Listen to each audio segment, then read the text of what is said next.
नमस्कार। मैं हूं अनिल सिंह और आप देख रहे हैं अपनी बात।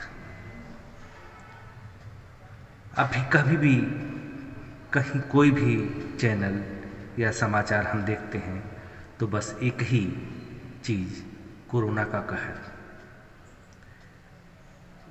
कहीं पर चल रही है चुनावी लहर तो कहीं पर है कोरोना का कहर।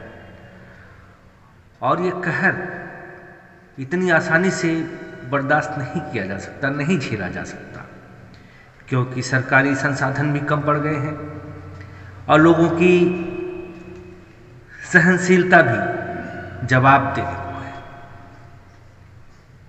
इसका अगर कोई इलाज है तो बस एक अनुशासन।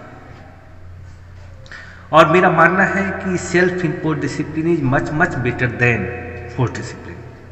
सरकार केवल फोर्स डिसिप्लिन कानून बनाकर, नियम लाकर, पुलिस को तैनात करके अनुशासन लाना चाहती है, जो कारगर नहीं है। अगर हम खुद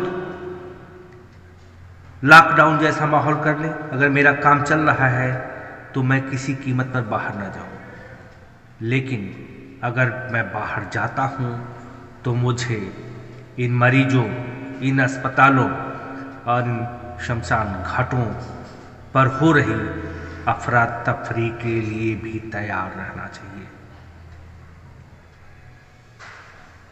अभी जो लोग नियम कानून बना रहे हैं, लागू कर रहे हैं,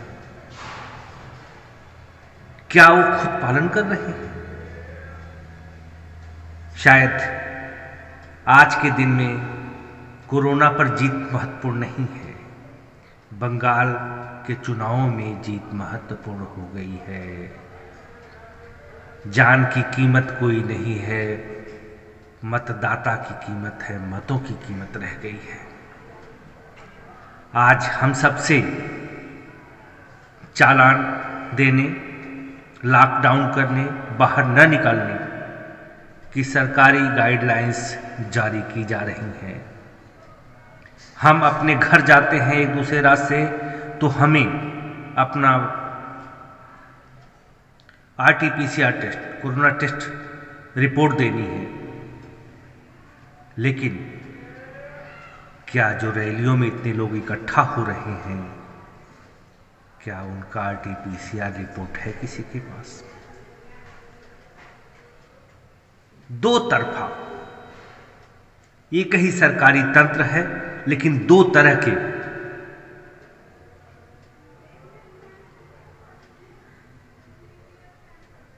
व्यवहार क्यों कर रहा है? वही सरकारी मंत्री, वही सरकारी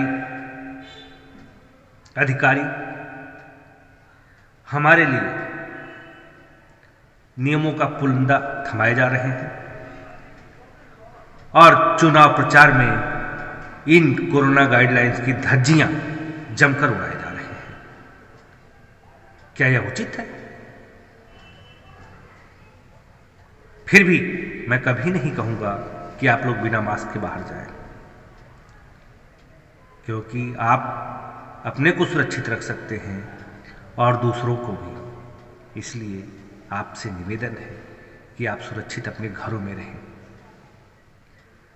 बहुत दुख होता है जब ये देखता हूं चैनल में कि मरने के बाद भी डेड बॉडी को वेटिंग लिस्ट में रखा जा रहा है। आप खुद ही डिसाइड करें कि अस्पतालों के चक्कर काटने हैं या घर में शांतिपूर्वक पड़े रहना है, या फिर ईश्वर न करे लेकिन अंतिम यात्रा में भी वेटिंग लिस्ट में रहना है।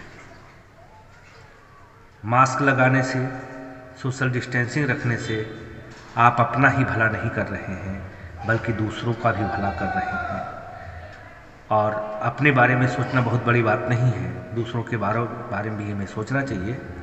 और गर्म पानी पीते रहिए, लोगों से दूरी बनाए रखें, बार बार हाथ धोएं, सैनिटाइजर का प्रयोग करें, और सबसे बड़ा है कि निरर्थक बाहर निकलने से बिल्कुल बचें और परहेज करें। हरिद्वार में एक अखाड़े ने कुंभ स्नान